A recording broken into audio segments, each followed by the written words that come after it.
The Man Who Kept Knocking. Nobody in Maple Creek wrote letters anymore. Not real ones, anyway.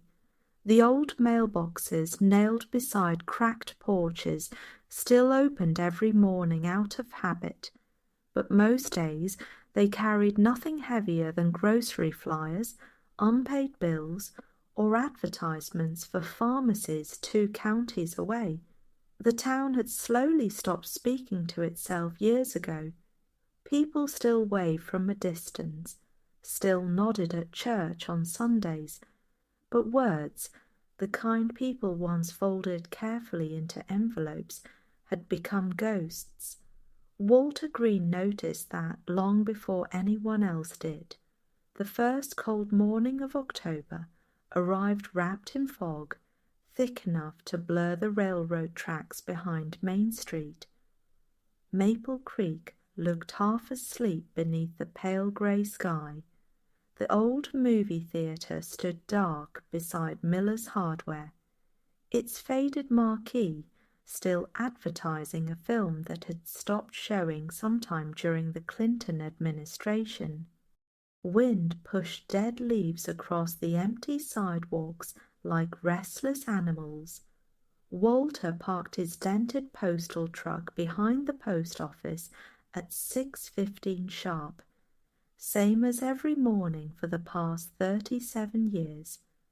The building smelled exactly the way it always had: dust, paper, old wood, and burnt coffee. Inside, fluorescent lights hummed softly above rows of brass mailboxes scratched by decades of use. The floorboards creaked beneath Walter's boots as he shrugged off his heavy coat and began sorting letters beneath the old wall clock that always ran 4 minutes slow. His hands moved automatically.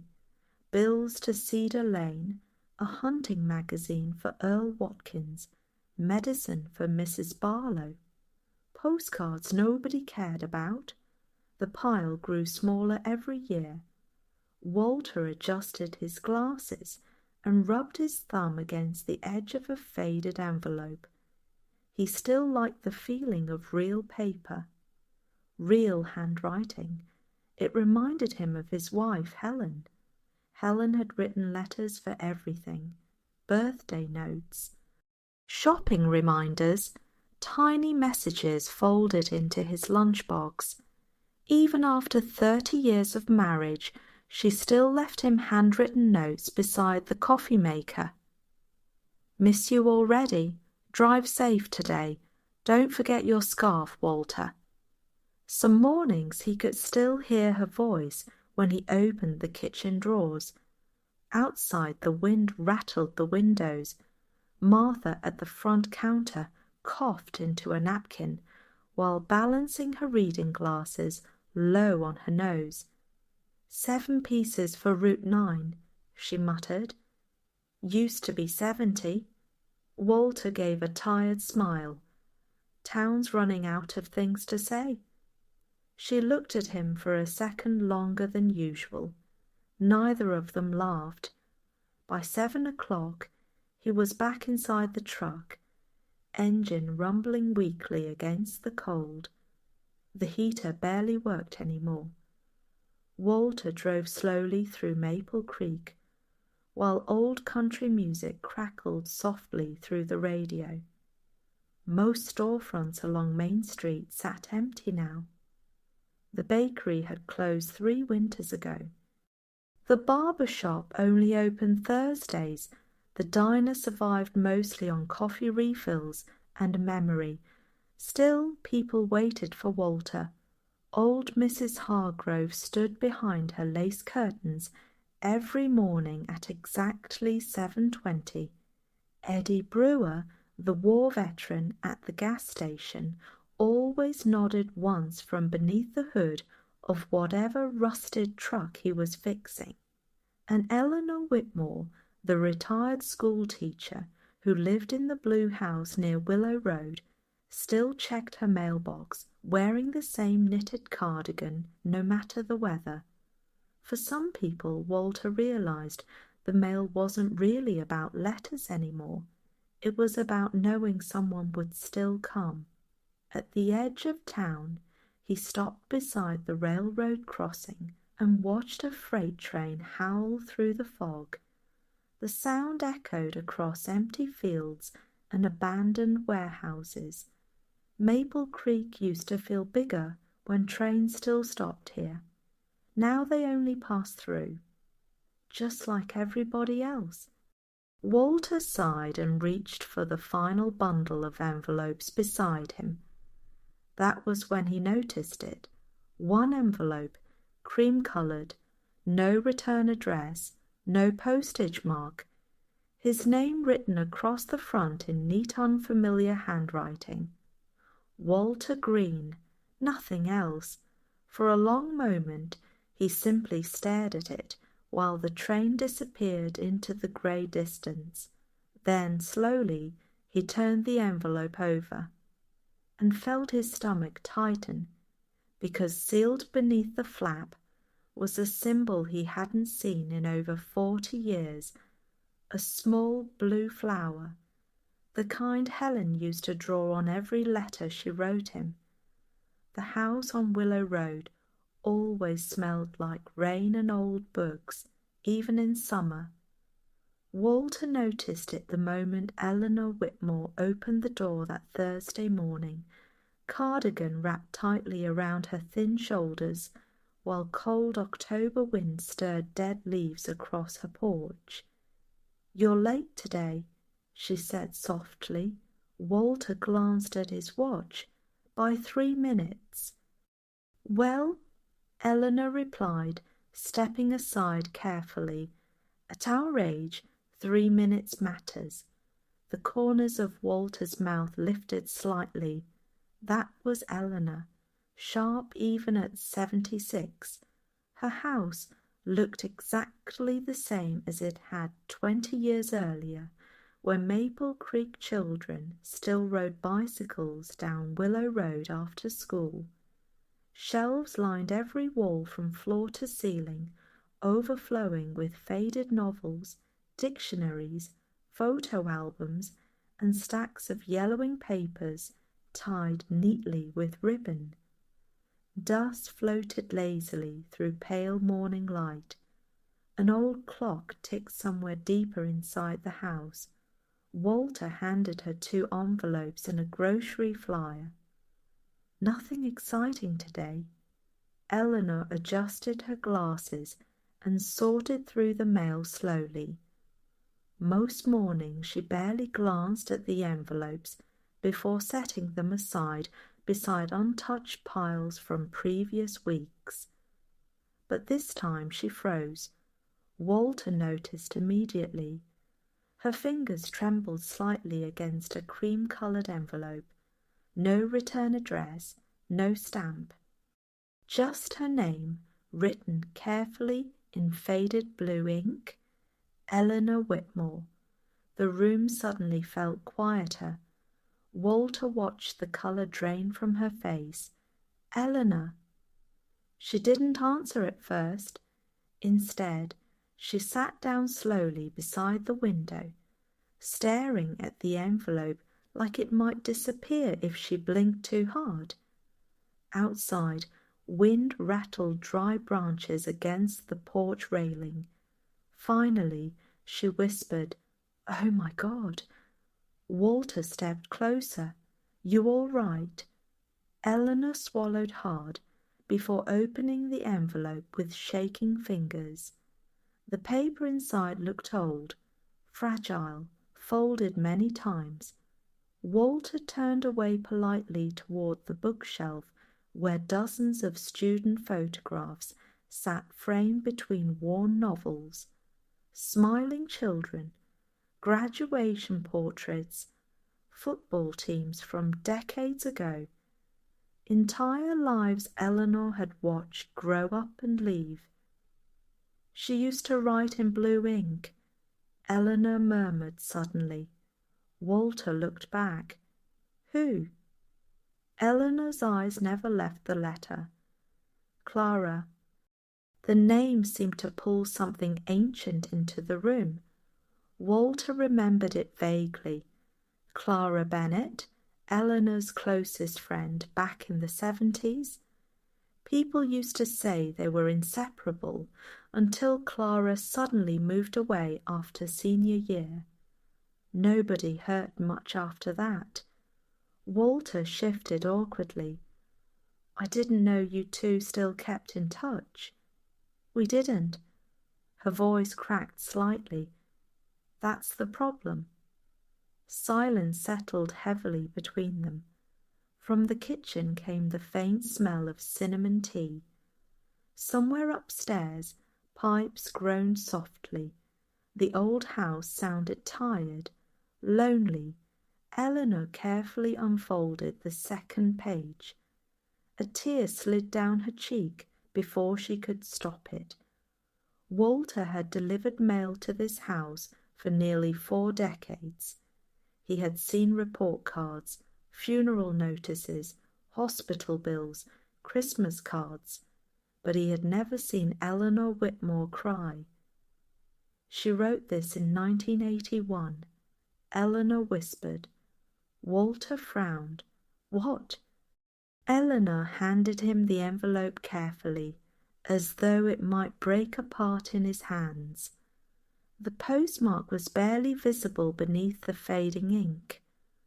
Walter stared at it in disbelief. That's impossible. Eleanor looked toward the window, where October wind carried leaves across the empty street. No, she said quietly, just late. Walter studied the letter again. 45 years late. A chill crept slowly through him, because suddenly the strange envelope in his own coat pocket no longer felt like coincidence. Eleanor wiped her eyes carefully and looked at him with an expression he couldn't quite place. Fear, recognition, memory. All these years, she whispered. Then she looked directly at Walter and said the words that followed him long after he left her house. This should have arrived 40 years ago. By the middle of October, the cold had settled into Maple Creek, like an old memory that refused to leave, creeping beneath doors, curling around porch railings, and hanging low over the town each morning in long strips of silver fog that made even familiar streets look distant and forgotten. Walter always saved the old gas station for the end of Route 7, not because it was far away, but because something about the place felt frozen in time, as though the world beyond Maple Creek had continued moving forward, while Eddie Brewer Station had quietly remained somewhere around 1978, trapped beneath rusted signs, cracked concrete, and the permanent smell of gasoline soaked deep into old wood and metal. The station sat just outside town beside Route 14, where weeds pushed through broken pavement and fade Coca-Cola advertisements peeled from the windows in thin curling strips. 2 ancient fuel pumps stood beneath a crooked awning that groaned whenever wind moved through the valley, and behind them sat rows of rusted trucks Eddie swore he would someday finish repairing. Walter pulled in slowly just after noon. The sky above the hills had turned the dull grey colour that usually meant rain before sunset. Eddie Brewer stood beneath the hood of a fade blue pickup truck, with a cigarette hanging unlit from the corner of his mouth. Though Walter had never once actually seen the man smoke it, he simply kept it there, the way some people carried old habits long after they stopped needing them. "You're late," Eddie muttered without looking up. Walter climbed from the truck carefully, knees stiff from driving. "You say that every Thursday." Because every Thursday you are. Walter snorted softly. For a moment, neither man spoke. That was normal. Conversations around Eddie rarely arrived quickly. The veteran had spent most of his life communicating through silence, nods, and unfinished sentences ever since returning from Vietnam more than 50 years earlier, with a limp in his right leg and a look in his eyes that never entirely disappeared. Walter handed him a small stack of envelopes. "Electric bill," he said. "Parts catalogue, something from the VA. Eddie wiped grease from his hands with an old rag before glancing through the pile casually. But then his fingers stopped moving. The cigarette slipped from his lips. Walter noticed the change immediately. Eddie stared at the final envelope as though the paper itself had reached out and grabbed him by the throat. Cream-coloured. No return address. Blue ink. Walter felt the hairs rise along his arms. Eddie. The old mechanic didn't answer. Instead, he turned the envelope over slowly, exposing handwriting that trembled slightly with age. His breathing changed first, then his face. Colour drained from it so quickly that Walter instinctively took half a step forward. "Hey," he said carefully, "you all right?" Eddie's eyes never left the envelope. "No," he whispered. The word barely escaped him. Rain began tapping softly against the station roof overhead, while somewhere in the distance a freight train sounded its horn across the valley, long and lonely enough to make the silence afterward feel heavier. Walter had known Eddie Brewer for almost 40 years. He had seen him bury both parents, seen him survive layoffs, seen him stand motionless at funerals with his hands shoved deep into his coat pockets while everyone else cried openly around him. But he had never seen fear on the man's face before. Eddie walked slowly toward an old wooden chair near the garage entrance and sat down heavily, still clutching the envelope in both hands. "My God," he murmured. Walter stayed quiet. After a long moment, Eddie opened the letter. The paper inside crackled softly. Walter watched the veteran's eyes move across the page once, then twice, then stop completely. Outside, rain thickened over the highway, while dead leaves skidded across the pavement like frightened birds. Finally, Eddie spoke. He was alive. Walter frowned. "Who?" Eddie swallowed hard. "Tommy." The name lingered in the air between them. Tommy Mercer. Walter remembered hearing it decades ago. Eddie's closest friend during the war, officially listed missing after an ambush near Da Nang sometime in 1971. The town had mourned him. Eddie never spoke about him again. Walter looked down at the letter. "This was written by him?" Eddie nodded slowly, unable to speak for several seconds. Then, in a voice so quiet Walter almost didn't hear it, he said, "This letter was written in 1974. Rain hammered harder against the roof now, drowning the highway in silver haze. Walter felt something cold settle deep inside his chest. Another missing letter, another life altered by time. Eddie stared down at the page with trembling hands, while tears slowly gathered in eyes that had spent half a century refusing to let the world see them.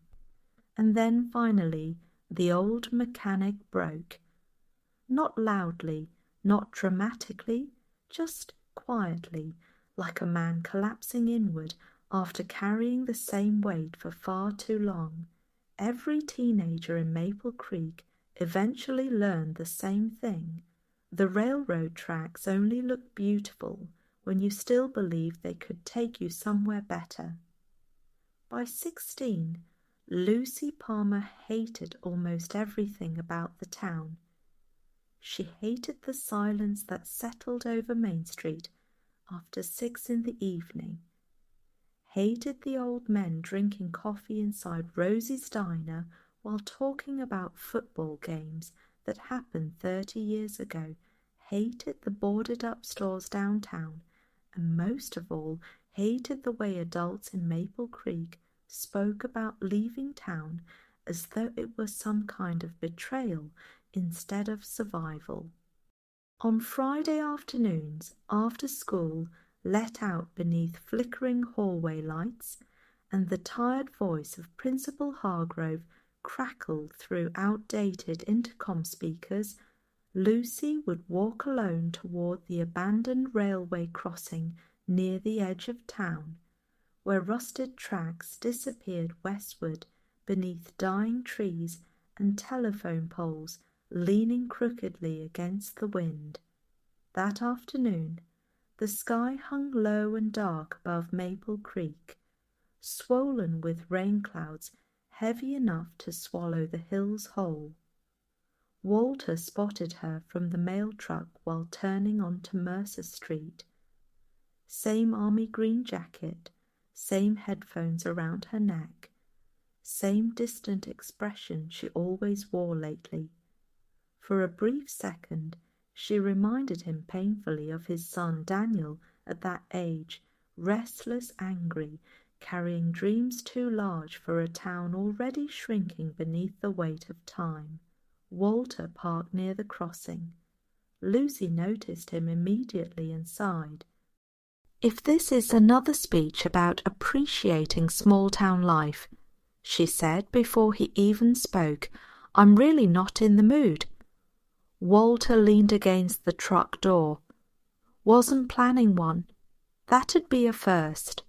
Wind moved through the dry grass around the tracks, while somewhere far away, thunder rolled across the hills. Walter studied the empty railway stretching westward.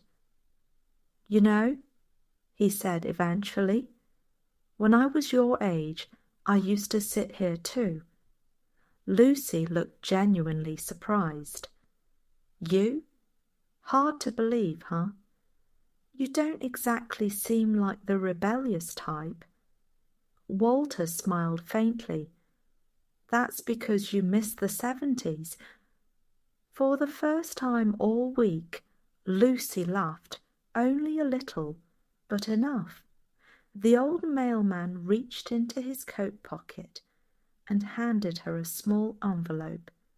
"Your college information packet finally came." Lucy stared at it for a second before taking it carefully. Chicago Arts Institute. Her fingers tightened around the envelope instantly. "You opened it, and—" she asked suspiciously. Walter looked offended. "I'm a federal employee, Lucy. Barely." He chuckled quietly. Rain began falling lightly across the tracks, turning the steel rails dark and reflective beneath the grey sky. Lucy sat down on the edge of the old platform beside the abandoned station house, where broken windows rattled softly in the wind. "My mum thinks I'll leave and never come back," she admitted after a while. Walter remained standing. "And will you?" She didn't answer immediately.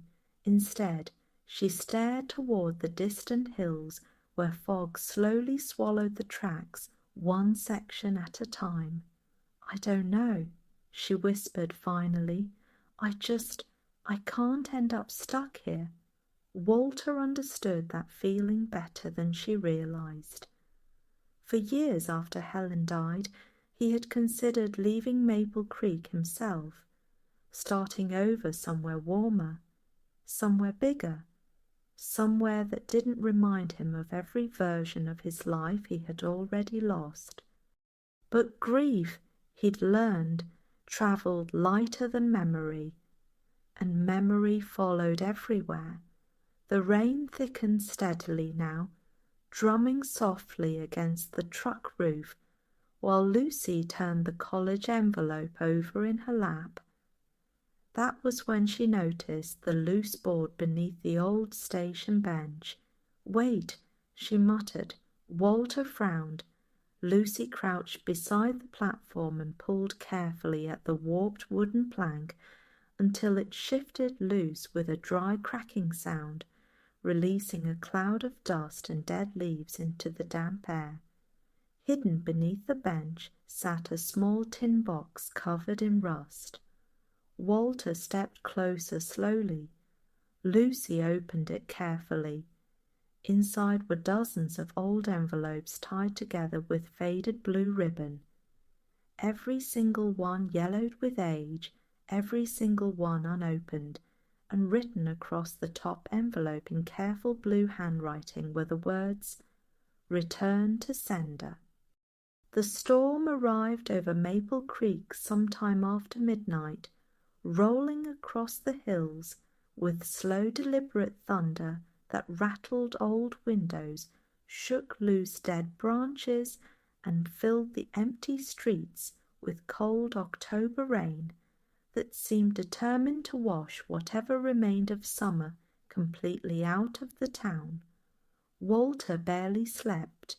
The blue ribbon letters Lucy had discovered beneath the abandoned station bench sat spread across his kitchen table beneath the weak yellow glow of a hanging lamp, while untouched coffee turned cold beside his elbow, and every time lightning flashed beyond the curtains, the faded envelopes appeared even older somehow, as though they belonged less to forgotten people and more to forgotten versions of their lives. Most of the letters were dated between 1978 and 1985. Many carried water stains. Several had never even been sealed. All of them bore the same stamp on the front, in faded red ink, "Return to sender," except none of them had ever been returned.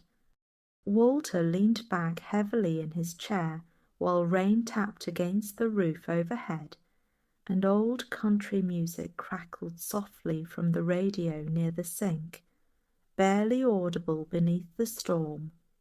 His eyes moved slowly across the names written in blue and black ink. Tommy Mercer, Clara Bennett, Eleanor Whitmore, dozens more. Some names belonged to people long buried beneath Maple Creek Cemetery's crooked stones. Others belonged to residents still living quietly inside weathered houses scattered across town, completely unaware that pieces of their lives had spent decades hidden beneath a forgotten train station. Walter rubbed his tired eyes. None of this made sense. The post office had procedures, systems, records. Lost letters happened sometimes, but not like this. Not dozens, not over years, and certainly not hidden deliberately inside a rusted tin box. The floorboards creaked softly behind him. For one foolish half-second, his heart jumped instinctively toward memory. Helen. But of course, it wasn't Helen. It was only the old house settling against the wind. Still, Walter found himself staring towards the hallway anyway, listening to the silence afterward with the same hollow ache he'd carried for 6 years now, ever since cancer had reduced the strongest person he'd ever known into someone frighteningly fragile beneath white hospital blankets and fluorescent lights. He looked down at the final envelope lying apart from the others, the one addressed to Helen Green. His fingers hovered over it without touching. He still hadn't opened it. Outside, thunder rolled again. Walter stood abruptly and reached for his coat. By 6:30 the following morning, fog clung low across Maple Creek, while puddles reflected pale grey skies between cracked sidewalks downtown. Walter unlocked the post office earlier than usual, stepping inside to the familiar smell of paper, dust, and stale coffee. But this morning the building felt different somehow. Smaller, quieter, as though the walls themselves were holding their breath. He moved quickly toward the rear storage room behind the sorting tables, a place most employees hadn't touched in years, except to stack broken furniture and outdated records nobody wanted anymore. The narrow hallway light flickered overhead. Walter pulled the chain for the storage bulb. Dim yellow light spilled across shelves lined with ancient postal bins, water-damaged files, and old canvas mail sacks covered in dust thick enough to dull every colour into grey. For several minutes he searched silently while rainwater dripped somewhere inside the walls. Then he saw it. A mailbag shoved behind a collapsed shelf in the far corner. Old canvas, blue stitching, Maple Creek Postal Service. Walter's chest tightened immediately. The bag looked untouched for decades. Dust exploded into the air when he dragged it forward, coughing softly as weak morning light filtered through the tiny basement window above him. The leather strap cracked when he unbuckled it. Inside sat hundreds of letters, hundreds, some bundled neatly with twine, others loose and yellowed with age, names, addresses, postmarks dating back nearly 40 years. Walter stared down at them in complete disbelief, while cold dread crept slowly through him like winter air beneath a door. This wasn't an accident. Someone had hidden these for years.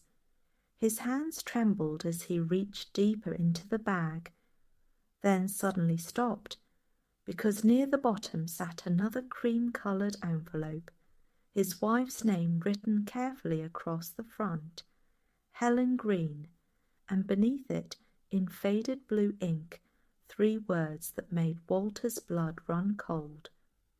Please deliver immediately.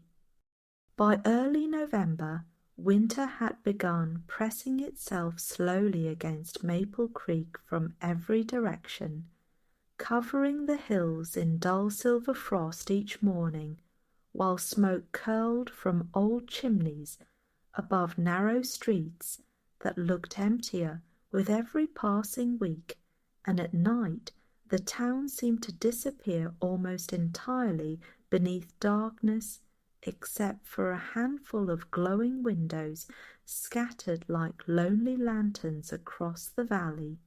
Rosie's Diner remained one of the few places still awake after sunset.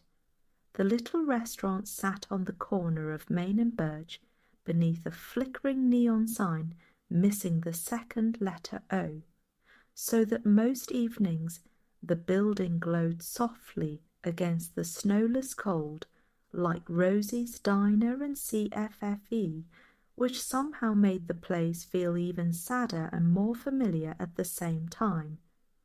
Walter stopped there nearly every night now, partly for the coffee, mostly for the voices. The bell above the diner door jingled softly as he stepped inside one particularly bitter evening, while freezing wind chased dead leaves along the sidewalk behind him. Warmth wrapped around him immediately, carrying the smells of cinnamon pie, burnt bacon, and old coffee soaked permanently into the walls after 50 years of service. Country music played quietly from a jukebox near the window. The booths creaked, plates clattered softly from the kitchen, and beneath yellow hanging lights sat what remained of Maple Creek. Eddie Brewer occupied his usual corner booth with a cup of untouched coffee cooling between rough, grease-stained hands, while Eleanor Whitmore sat nearby wrapped in thick knitted sweaters, carefully reading one of her rediscovered letters beneath a small table lamp Rosie had placed beside her after noticing her worsening eyesight. Near the counter sat Mary Collins, the woman who still checked her mailbox every single afternoon, hoping for another letter from her son Caleb, who had moved to California nearly 8 years earlier and slowly stopped writing altogether after promising he would call next Sunday one too many times. Walter removed his gloves slowly and slid into the booth beside Eddie. "Cold enough for you?" Rosie asked while topping off his coffee. Walter glanced toward the frosted windows. "Town feels colder every year." Rosie gave a tired smile that never quite reached her eyes. "Well," she sighed, "fewer people means fewer bodies keeping it warm." The comment lingered over the diner heavily. Nobody laughed. Outside, wind rattled the old windows hard enough to make the hanging lights sway slightly above the booths, while somewhere far beyond Main Street, a freight train moaned through the darkness, its distant horn sounding so lonely that conversation inside the diner faded instinctively for a moment as everyone listened. Maple Creek used to have crowds, families, teenagers, Friday football traffic. Now most evenings the loudest thing downtown was the wind. Eddie finally looked up from his coffee. "I read Tommy's letter again," he muttered quietly. Walter nodded. "And?" Eddie swallowed slowly before answering. "He was alive for 3 years after they said he died." Silence settled heavily across the booth. Eleanor lowered her letter carefully. Mary stared down at her hands. Rosie stopped wiping the counter. "You think there are more?" Mary asked softly. Walter hesitated, then nodded once. "I found a whole mailbag." The words seemed to physically drain warmth from the room. "A mailbag?" Rosie repeated. Walter explained carefully while snow-like frost gathered thicker against the diner windows outside. He described the hidden letters, the old storage room, the names, the dates. Nobody interrupted, because everyone in Maple Creek understood immediately what those missing letters really meant. Lost birthdays, missed apologies, broken love stories, funeral notices that never arrived. Lives quietly altered by silence. Mary looked toward the darkened street outside. "What if Caleb rode?" she whispered. Walter's chest tightened painfully, because for the first time since finding the letters, he realized something terrible. He didn't know how many lives had been changed by what someone had hidden, or why. Rosie finally sat down beside the booth, exhaustion visible across her face in a way Walter had never noticed before. "I got a call from the bank this morning," she admitted quietly. The diner fell silent again. Rosie stared at the old coffee pot turning endlessly behind the counter. "If business doesn't improve by Christmas," she said softly, "I'll have to close." The words hit the room harder than anyone expected, because Rosie's diner wasn't just a restaurant. It was the last place in Maple Creek where people still gathered long enough to remember each other. Outside, wind screamed down Main Street, while frost slowly consumed the diner windows, one corner at a time. And sitting there beneath warm yellow lights, surrounded by tired faces and cooling coffee cups, Walter suddenly realized something that frightened him more than the hidden letters ever had. Maple Creek wasn't dying all at once. It was disappearing quietly, one conversation at a time. Which would be. Every afternoon at precisely 4:15, no matter the weather, Mary Collins walked down the narrow stone path leading from her porch to the mailbox beside Willow Creek Road, carrying the same faded blue cardigan around her shoulders and the same fragile expression on her face that seemed suspended permanently somewhere between hope and disappointment. Walter had watched her perform this ritual for nearly 8 years, through snowstorms, summer heat, thunderstorms, blackouts. Even after Caleb stopped writing regularly, Mary continued checking the mailbox as faithfully as church bells marking Sunday mornings, as though routine itself had become the final thread connecting her to the son who once promised he would never stay away too long.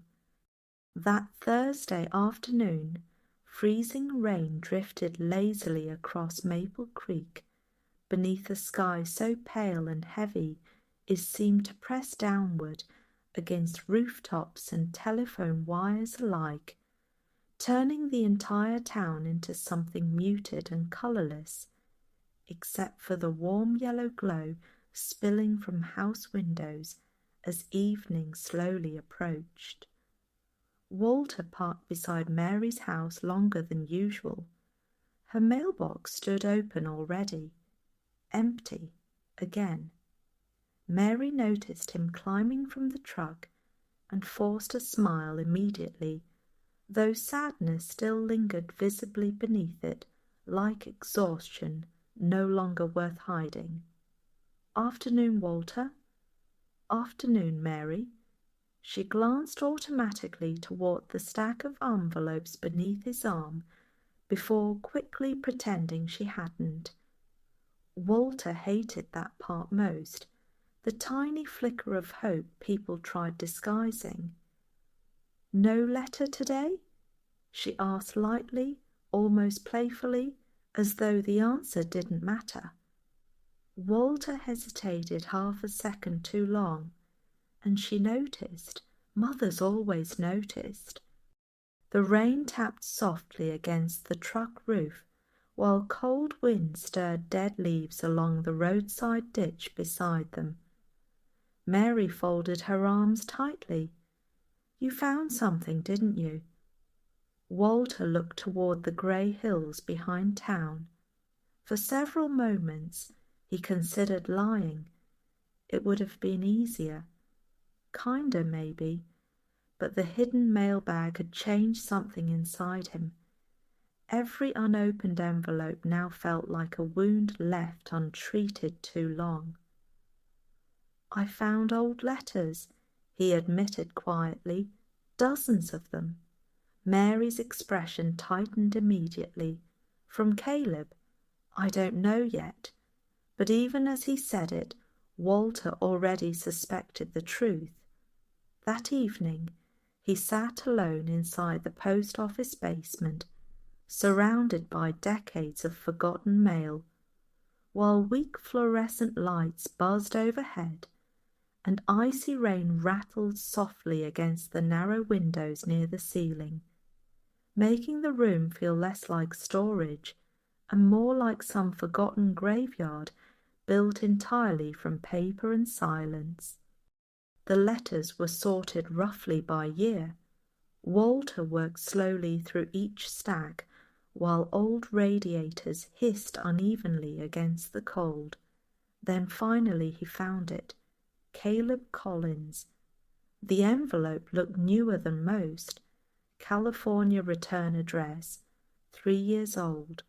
Walter's stomach tightened. He opened it carefully. Inside sat 2 pages, written in hurried, uneven handwriting. "Mom, I know I should have written sooner. I kept meaning to call too, but things got complicated after the divorce, and I guess I didn't know how to explain how badly everything fell apart. I was embarrassed. I still am. I lost the apartment last winter. Been sleeping in my truck some nights. I wanted to come home twice already, but every time I pictured Maple Creek, I kept hearing Dad saying a man ought to make something of himself before crawling back. I know I disappointed you. God, I know that. But not a single day passes where I don't think about your cooking, or the sound of trains behind the house at night, or how safe home used to feel. I'm trying, Mom. I really am. Walter stopped reading. For a long moment he simply stared at the paper while rainwater slid slowly down the basement windows behind him. The second page remained folded. He already feared what it might contain. Carefully he opened it. If you get this letter, maybe I finally found the courage to come back. If not, I hope you know I never stopped loving you. Walter closed his eyes. The date at the bottom of the page was almost 3 years old. No follow-up letters existed in the bag. No forwarding notices. Nothing. Only silence afterward. The old mailman leaned back heavily in his chair while cold dread settled slowly into his chest, because suddenly he understood the terrible thing hidden inside forgotten letters. Sometimes it wasn't the missing words that destroyed people. It was the waiting. Outside, thunder rolled softly beyond the hills while the basement lights flickered once overhead. Then Walter noticed something else. Written faintly across the envelope corner in red ink were 4 words that made his pulse quicken instantly. Held per supervisor request. The Maple Creek Public Library stood at the far end of Main Street, beside the abandoned courthouse, where cracked stone steps disappeared beneath layers of wet leaves, and ivy climbed stubbornly across brick walls darkened by nearly a century of rain, winter frost and neglect, giving the old building the appearance of something slowly being reclaimed by time itself. Walter had not visited the library in years, not since Helen died. Back when she was alive, Saturday mornings often ended there, the two of them wandering quietly between wooden shelves while Helen searched for mystery novels, and Walter pretended he wasn't falling asleep in oversized leather chairs near the history section, beneath the soft ticking of antique wall clocks. Now the building felt heavier somehow, quieter, filled with ghosts. Rain followed him inside that Friday afternoon, while distant thunder echoed beyond the hills, and cold November wind rattled loose branches against stained glass windows near the entrance. The library smelled exactly the way old libraries should. Dust, paper, coffee, a faint trace of wood polish, and somewhere beneath it all, the scent of aging pages slowly surrendering to time. Margaret Ellis looked up immediately from behind the front desk when Walter entered carrying the stack of hidden letters beneath his arm. "You look terrible," she observed calmly. Walter removed his soaked coat. "Good afternoon to you too." Margaret adjusted her glasses while studying him carefully, with the sharp expression that had made generations of Maple Creek children terrified of speaking above a whisper inside her library. Unlike most people in town, Margaret never seemed surprised by much any more. years spent preserving local archives and reading forgotten histories, had apparently convinced her that nearly every secret eventually found its way back into daylight. Still, when Walter placed the hidden letters across the desk, her expression changed instantly, not shock, recognition, and that frightened him more. "You've seen these before," he said quietly. Margaret didn't answer immediately. Instead, she locked the front door and flipped the open sign to closed while rainwater streaked slowly down the windows behind her. "Come with me," she said softly. The archive room sat beneath the library in a narrow basement lined floor to ceiling with filing cabinets, old newspaper reels, photographs, census records, and cardboard boxes labelled in fading black marker, dating back almost 70 years. The fluorescent lights hummed overhead, while Margaret moved carefully between shelves, carrying one of Walter's envelopes in her hands. "You remember Thomas Bell?" she asked suddenly. Walter frowned. "Postmaster before Richard?" Margaret nodded. "Before Richard, before Martha, before almost everybody." Walter vaguely remembered the man.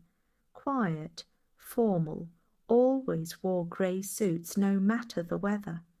Retired sometime in the late 80s, before dying a few years later. What about him? Margaret stopped beside an old metal cabinet. "He believed people needed protection from bad news." Walter stared at her. "What does that mean?" Without answering directly, Margaret opened the drawer and removed several brittle newspaper clippings tied together with string. "Maple Creek used to lose people constantly," she explained quietly, while spreading photographs across the table beneath the basement light. Factory closures, Vietnam, families moving away, divorces, bankruptcies, deaths. By the early 80s, the town was collapsing faster than anyone wanted to admit. Walter looked down at the photographs. Empty storefronts, foreclosure notices, families leaving town beside overloaded trucks. Then he saw another image, Thomas Bell standing outside the post office, and beside him, Walter's breath caught, a younger Eleanor Whitmore, Clara Bennett, Eddie Brewer, several other names from the hidden letters, all gathered together smiling during what appeared to be some town fundraiser decades earlier. "What is this?" Walter whispered. Margaret's face darkened slightly. "That," she said quietly, "was the year the letters stopped arriving." Cold silence settled heavily across the archive room. Rain hammered harder above them, while distant pipes groaned somewhere inside the old building. Walter slowly looked back down at the photograph, then noticed something that made his pulse quicken. Standing near the edge of the picture, partially hidden behind Thomas Bell, was a young woman holding stacks of mail in both arms. Helen, his wife, much younger, smiling directly at the camera, and written carefully across the bottom corner of the photograph in faded blue ink were 5 words that changed everything. Something should stay hidden. By the second week of November, the rain over Maple Creek had settled into something steady and relentless, falling in long silver curtains from dawn until well past midnight and turning the town into a landscape of wet sidewalks, fogged windows, dripping rooftops, and empty streets that reflected the pale yellow glow of old street lamps like fading memories trapped beneath water. Walter had always believed rain changed the sound of a town, not just the obvious things, the gutters, the rooftops, the hollow tapping against windows, but the people too. During storms, voices grew quieter somehow, slower, as though everyone became more careful with words when the world outside disappeared beneath grey skies and moving water. That evening the rain came down so heavily that even the freight train sounded distant. Walter sat alone at his kitchen table with Helen's unopened letter resting beside a cooling cup of coffee, while soft country music drifted from the old radio near the refrigerator, where one of Helen's handwritten grocery lists still hung beneath a faded apple-shaped magnet he had never found the courage to remove. Milk, bread, Walter's favourite soup. The handwriting alone was enough to hollow him out. For 6 years he had lived inside this house like a man preserving a museum no one else would ever visit. Helen's coat still hung beside the front door. Her gardening gloves remained folded neatly beneath the sink. Even her reading glasses sat untouched atop the nightstand upstairs, exactly where she had left them the final week before the hospital. Some nights Walter convinced himself that moving any of it would feel too much like losing her a second time. Rainwater streamed slowly down the kitchen windows, while wind pushed against the old maple tree outside hard enough to scrape branches softly across the roof. Walter stared at the envelope again. Helen Green. The blue flower drawn beneath her name looked slightly smudged now with age.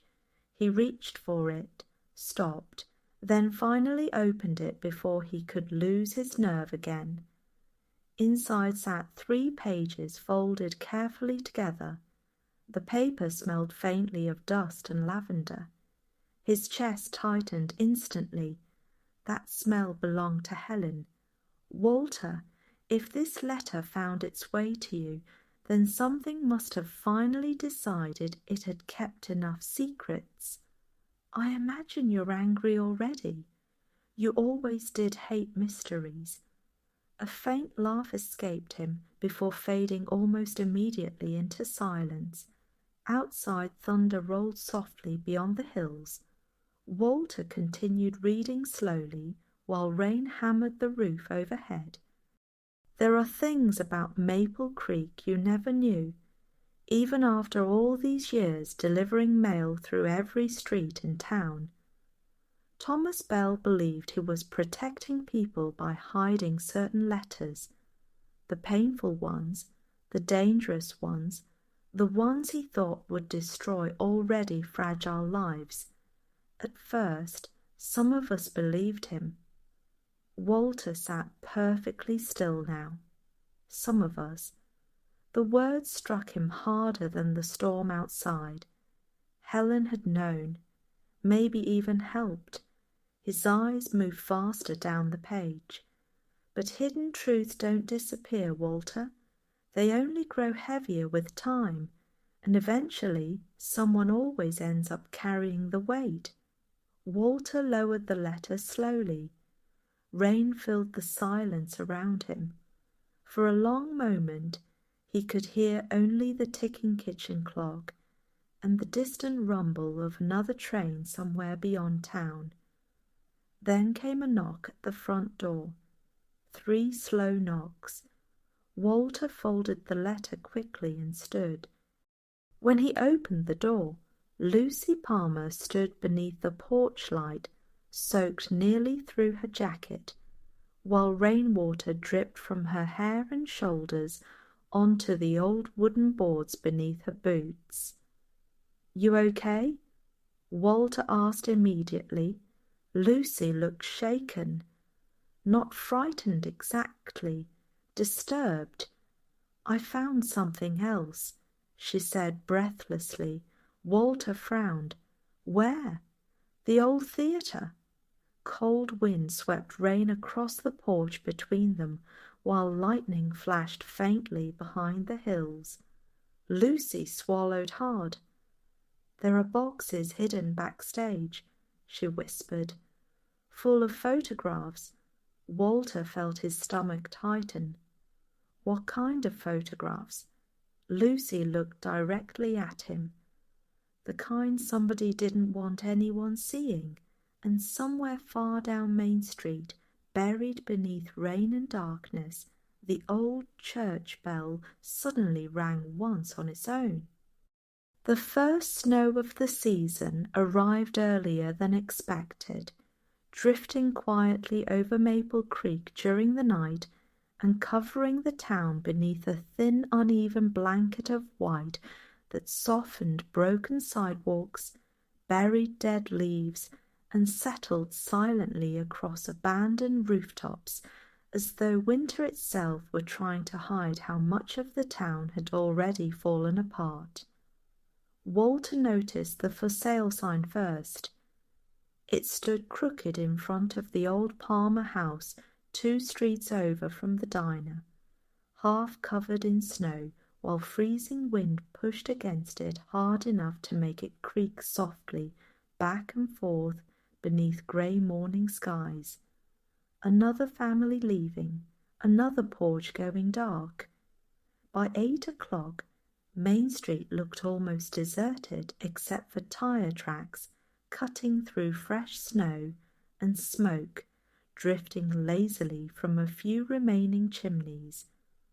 Most storefronts stayed empty now, their windows dark behind fading advertisements and dusty Christmas decorations nobody had bothered taking down from previous years. The hardware store had closed completely. Rosie's diner only opened mornings. Even the church parking lot looked smaller lately. Maple Creek wasn't disappearing dramatically. That was the cruel part. It was vanishing slowly enough for people to get used to it. Walter drove carefully through town, with the heater groaning weakly against the cold, while old Christmas songs crackled softly through the radio, despite Thanksgiving still being weeks away. Snow gathered along the edges of his windshield while he passed streets lined with empty houses, where curtains no longer moved and mailboxes stood tilted beneath ice. He remembered when those homes held birthday parties, barbecues, children riding bicycles. Now most of them held silence. At the edge of Willow Road, he spotted Lucy Palmer sitting atop the old railway platform, wrapped in a thick blanket, with sketchbook pages scattered beside her across the snow-covered bench. Walter parked nearby. "You're going to freeze out here," he called. Lucy shrugged without looking up from her drawing. "Maybe."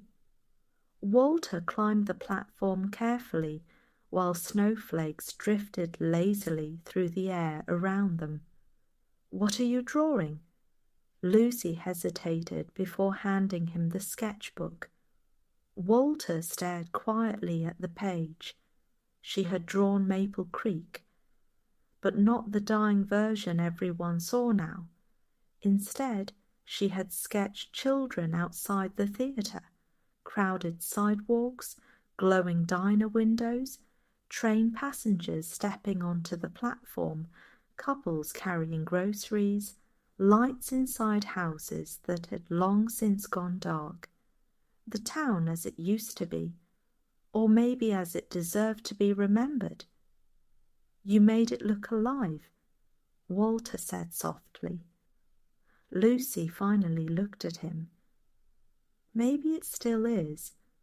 The answer surprised them both. Snow gathered silently across the empty tracks behind them, while distant church bells drifted faintly through cold morning air. Walter handed back the sketchbook carefully. You still planning to leave? Lucy stared toward the hills. Yes, she admitted, but maybe leaving doesn't have to mean forgetting.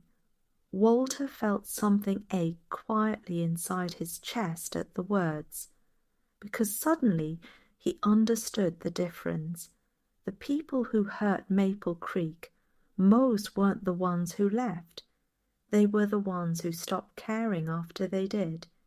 That afternoon the post office felt colder than usual.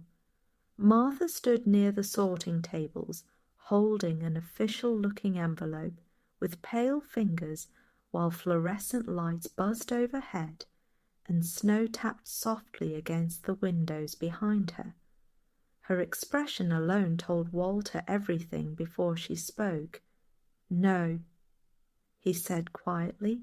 Martha swallowed hard. It came from Columbus this morning. Walter removed his gloves slowly. How bad? She handed him the letter. The paper trembled slightly between his fingers while he read the words he had secretly feared for years.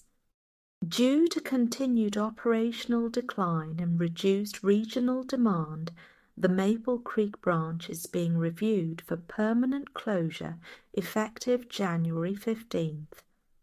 Walter read the sentence twice, then once more. The room suddenly felt unbearably silent. The old clock on the wall ticked softly above them. Somewhere pipes groaned inside the walls. Martha looked close to tears. What happens to us? She whispered. Walter didn't answer immediately, because he wasn't sure. Not about the jobs, not about the town, not about any of it anymore. His eyes drifted slowly toward the back storage room, where decades of hidden letters still waited in darkness like buried ghosts refusing to stay buried. Then he remembered Helen's words. Hidden truths don't disappear. Outside, snow continued falling gently across Maple Creek, while people moved quietly through another fading winter day, completely unaware that the town was about to lose the last thing still connecting it together. And for the first time in 37 years, Walter looked around the post office and realized he was no longer delivering mail through Maple Creek. He was watching it say goodbye. The snowstorm arrived just after sunset, swallowing Maple Creek beneath thick waves of wind and white so dense that by 8 o'clock the town had nearly disappeared entirely behind curtains of blowing snow, leaving only scattered porch lights and the faint glow of Rosie's diner visible through the storm, like the last surviving embers of something slowly dying.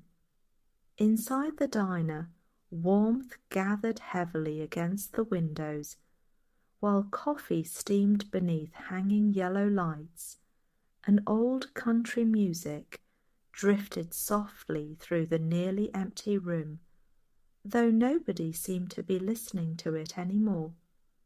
The storm outside had trapped most of the remaining townspeople indoors together, and for reasons Walter could not entirely explain, the air that night felt charged with something larger than weather.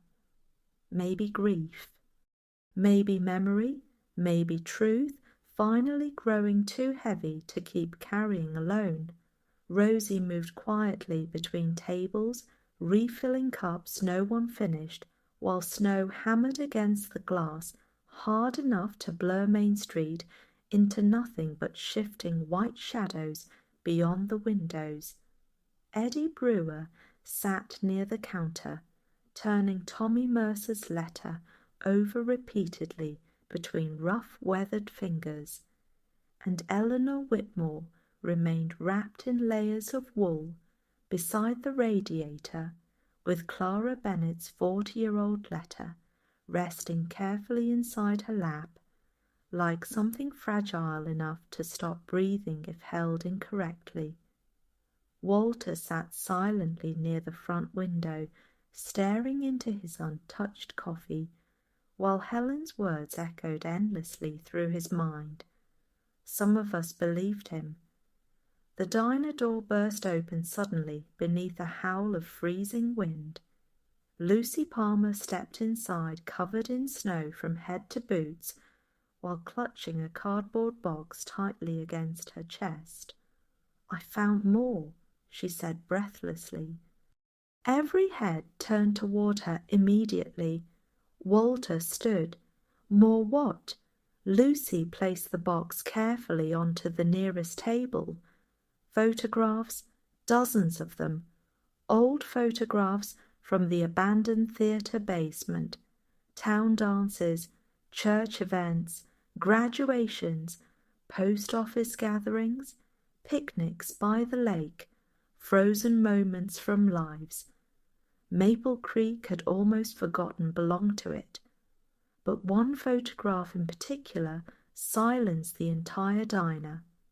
Thomas Bell stood in front of the old post office, surrounded by several younger postal employees, including Helen Green, all smiling toward the camera beneath a banner reading Maple Creek Community Outreach. 1981. Across the bottom corner, someone had written in blue ink, "Some truths destroy people." Eddie leaned forward slowly. "That's his handwriting," he muttered. Walter looked up sharply. "You're sure?" Eddie nodded. Thomas Bell wrote exactly like that. Silence settled over the diner again, while snow battered the windows harder outside. Finally Eleanor spoke, her voice quieter than anyone had ever heard it. "He thought he was helping us." Walter turned toward her. "You knew?" Eleanor's eyes filled slowly with tears. "Not everything," she admitted, "but enough." Rosie sat down heavily beside the counter. "Eleanor." The old teacher stared into her hands. "In the early 80s, people started leaving town faster than ever," she explained softly. "Factories closed, farms failed, marriages collapsed, boys came home from war broken. Thomas Bell kept saying Maple Creek couldn't survive any more heartbreak." Walter's chest tightened. "So he hid letters?" "At first, only a few," Eleanor whispered. "Divorce papers, debt notices, affairs, terminal diagnoses, things he believed would destroy families, already hanging by a thread." Mary Collins looked horrified. "You're telling me somebody decided which truths people deserve to hear?"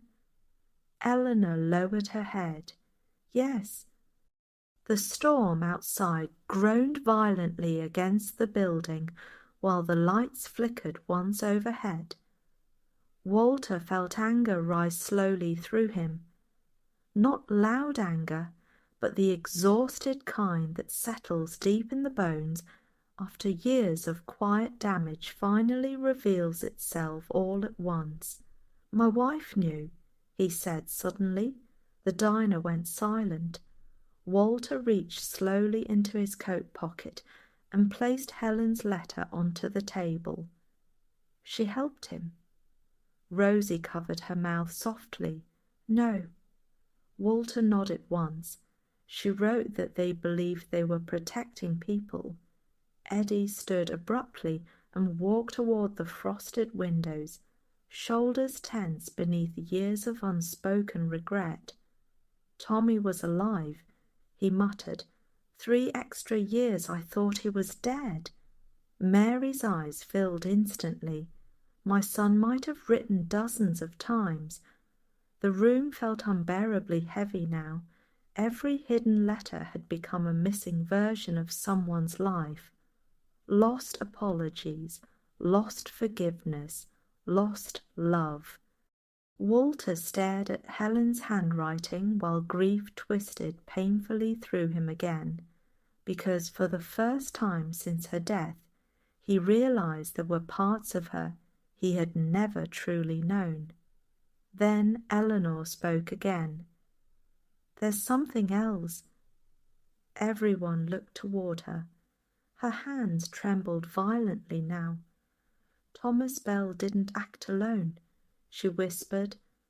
Walter felt the room tighten instantly. "What do you mean?" Eleanor looked directly at him. There was another person helping hide the letters after Helen stopped. The diner lights flickered once more.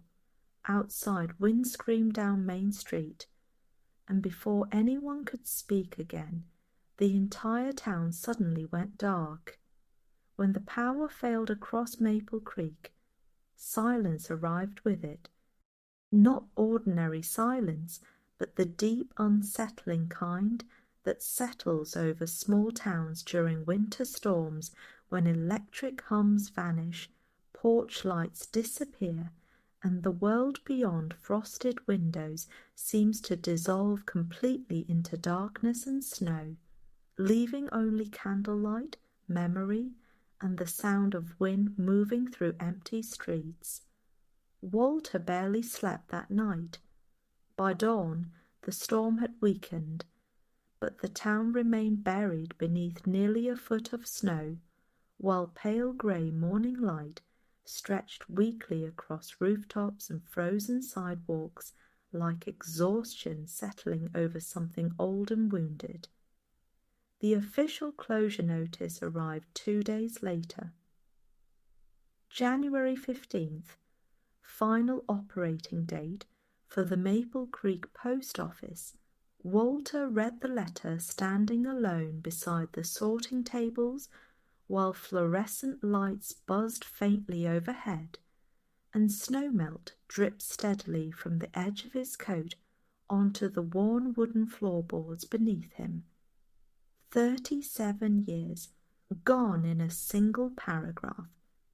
Martha cried quietly near the back office while workers from Columbus discussed regional restructuring over speakerphone using polite corporate language so emotionally empty that Walter wanted to hang up halfway through the conversation just to stop hearing strangers reduce an entire town's heartbeat into budget numbers and operational decline percentages.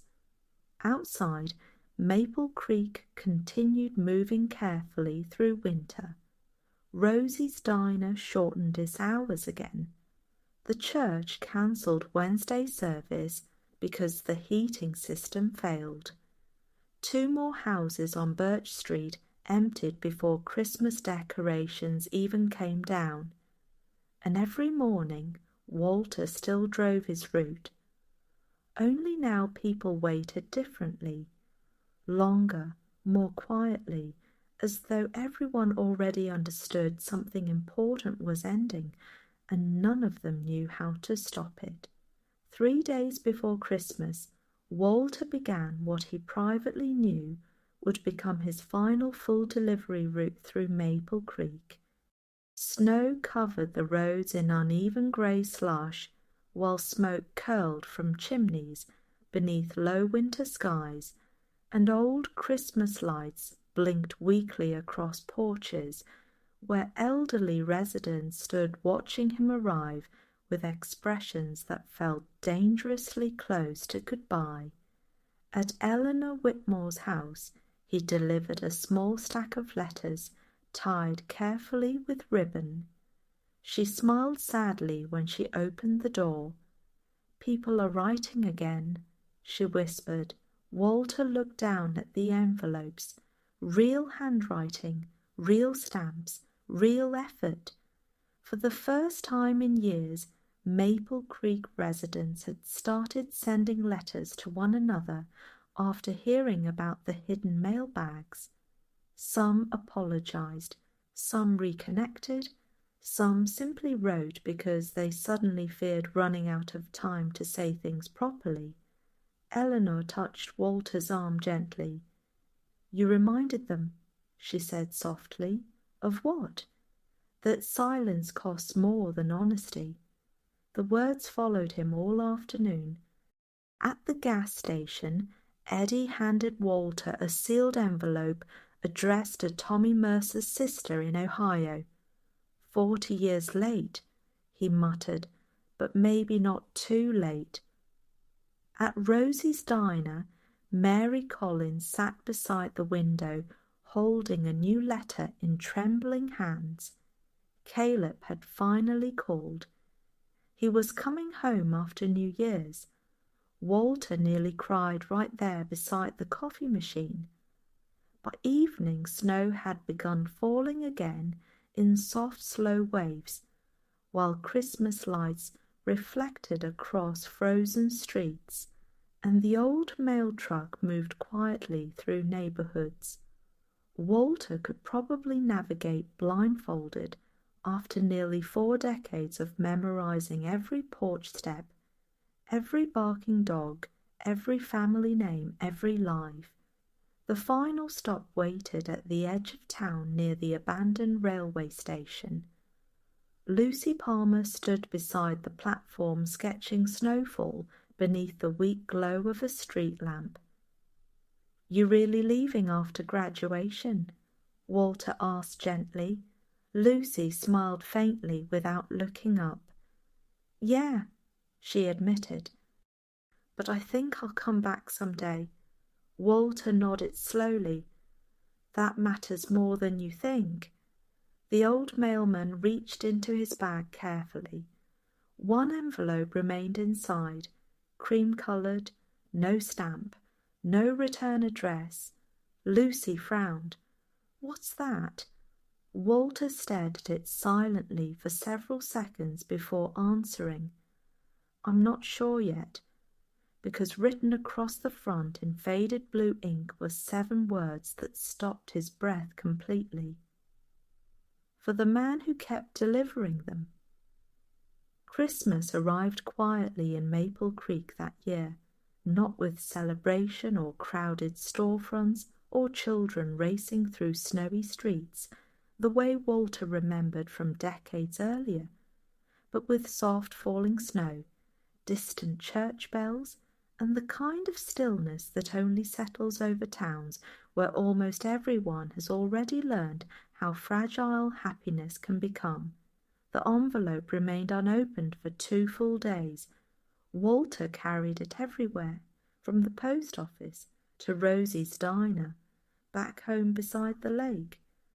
Every time his fingers brushed against the paper inside his coat pocket, something inside him tightened painfully, because deep down he already knew no ordinary letter could possibly carry the weight he felt pressing against his chest whenever he looked at those 7 carefully written words, for the man who kept delivering them.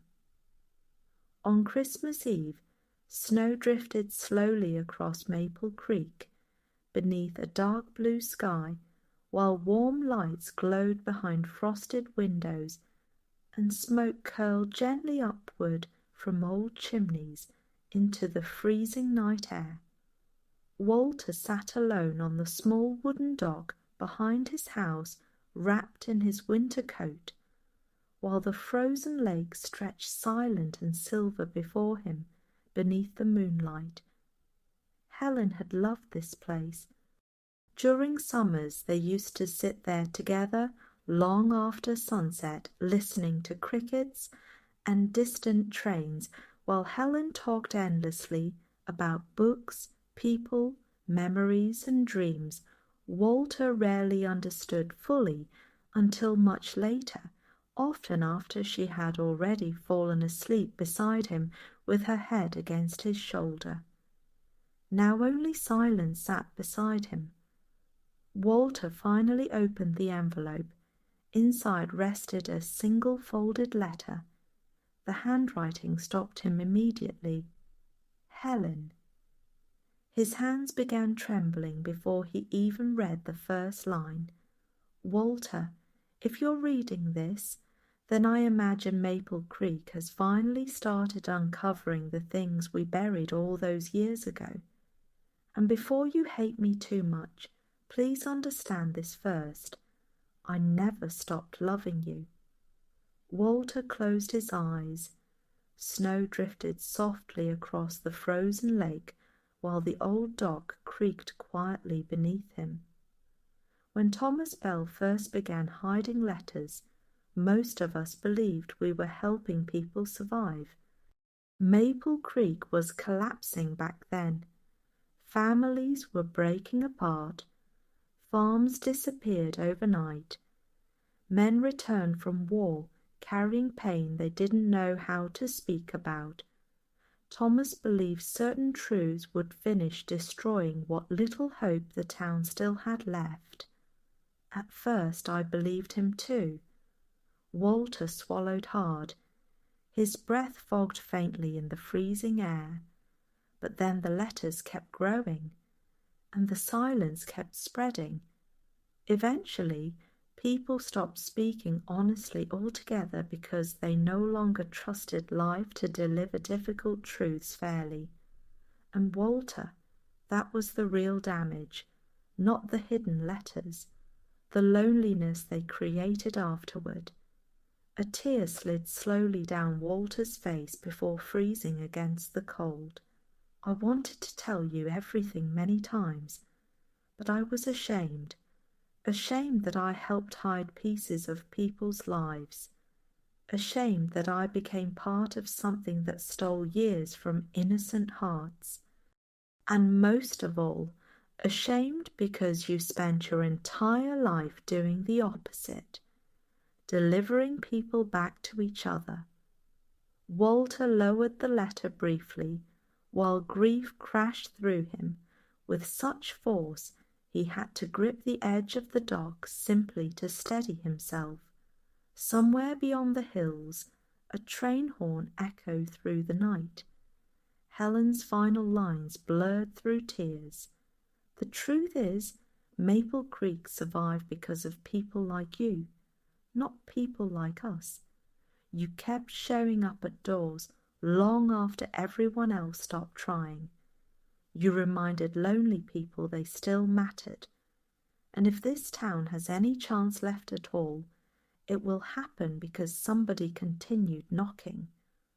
I hope someday you forgive me, but more than that, I hope you forgive yourself for surviving me. Forever yours, Helen.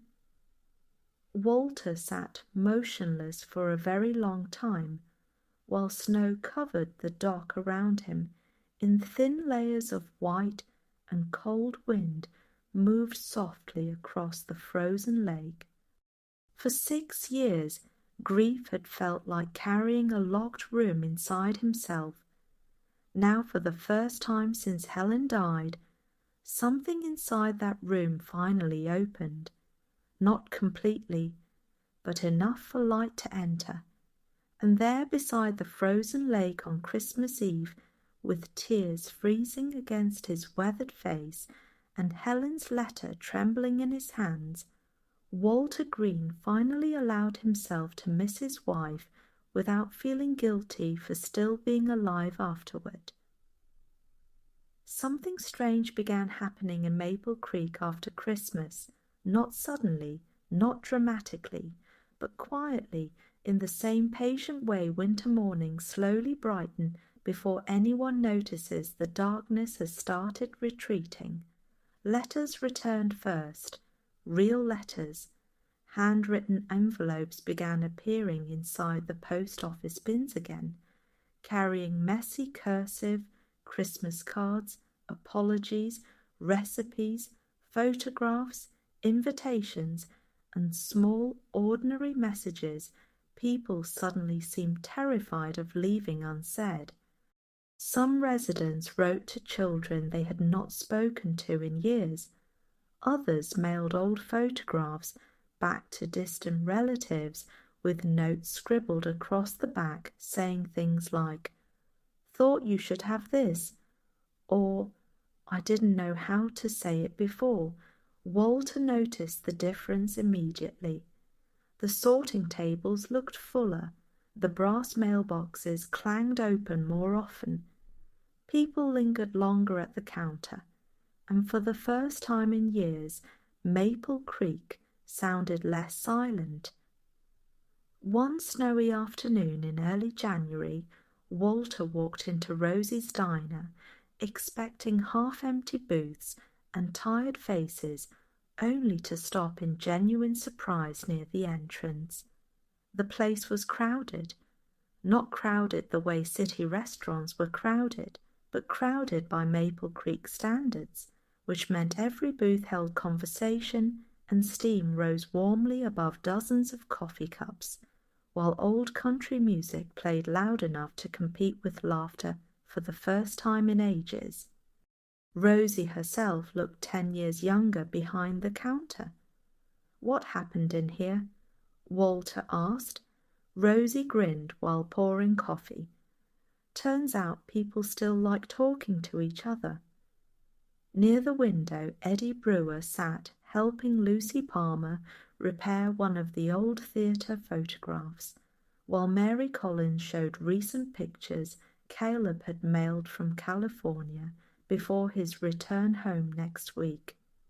Even Eleanor Whitmore looked brighter somehow, still fragile, still lonely at times, but alive in a way Walter had not seen for years. "Come sit down," she called. Walter removed his coat slowly, while warmth and conversation wrapped around him from every direction. Outside, snow drifted peacefully across Main Street, while Christmas lights still blinked softly above storefronts, too stubborn or too tired to take decorations down. And for the first time in a very long while, Maple Creek no longer felt like a town waiting quietly to disappear. Later that evening, Walter drove slowly past the neighborhoods along Willow Road while delivering another stack of handwritten letters beneath pale winter skies. Light glowed behind windows everywhere. Small, ordinary lights, kitchen lights, porch lamps, living room televisions, Christmas candles. Nothing remarkable on their own, but together they made the town feel inhabited again, connected, human. At the old railway platform, Lucy stood sketching the snowy streets beneath the fading evening light while Walter handed her a thick envelope from the Chicago Arts Institute. She smiled nervously. "I got accepted." Walter's chest tightened with pride. "That's wonderful." Lucy looked toward town. "I think I'm finally ready to leave," she admitted softly. "Which is weird, because now I don't want to anymore." Walter smiled gently. "That's how you know it's home." The wind carried distant church bells through the evening air, while snowflakes drifted lazily between the old street lights and empty railway tracks behind them. Lucy hesitated before speaking again. "You think Maple Creek's gonna survive?" Walter looked out across the town, at the glowing windows, the drifting chimney smoke, the people walking slowly through fresh snow, carrying groceries and conversations and pieces of each other again. Then he answered honestly, "I think people forgot how much they needed one another," he said quietly. "Now they're remembering." That night, Walter returned home to discover something waiting inside his mailbox. A single envelope, no stamp, no return address. Inside was a handwritten petition signed by nearly every remaining resident in Maple Creek. Save the post office. Walter stared at the signatures for a long moment, while emotion tightened painfully inside his chest. Then he noticed the final line written carefully beneath all the names. Maple Creek still needs its mailman, and standing alone beneath the porch light while snow fell softly around him, Walter Green cried harder than he had in years. Winter settled gently over Maple Creek by mid-January, covering rooftops, church steps, and empty railroad tracks beneath soft layers of snow that glowed pale blue beneath evening skies, while smoke rose steadily from chimneys across town, and warm yellow light spilled from windows onto frozen sidewalks, where fewer people hurried now, and more people seemed willing to stop and speak.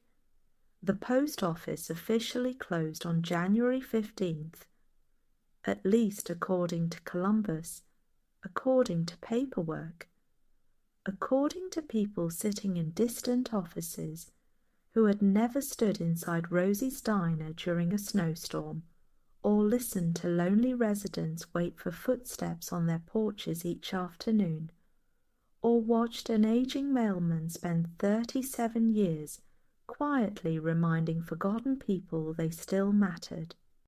But Maple Creek had stopped listening to outsiders a long time ago. Walter arrived before sunrise that final morning, carrying 2 boxes beneath his arm while freezing wind swept snow across Main Street in silver waves beneath the street lights. The old post office looked tired. The brass mailboxes had lost their shine years earlier. Paint peeled near the windows. The wooden floorboards groaned beneath every step. But to Walter, the building still felt sacred somehow, because for nearly 4 decades this had been the place where grief arrived, where hope arrived, where love survived distance, where apologies travelled too slowly but arrived anyway. Martha waited inside, wearing her heavy winter coat and trying unsuccessfully not to cry. "They're shutting off the system at noon," she whispered. Walter nodded quietly. Then, together, without speaking much, they packed away decades of Maple Creek history into cardboard boxes, while pale morning light slowly crept across the sorting tables and snow tapped softly against the windows outside. Around 10 o'clock, the front bell above the door rang, then again and again.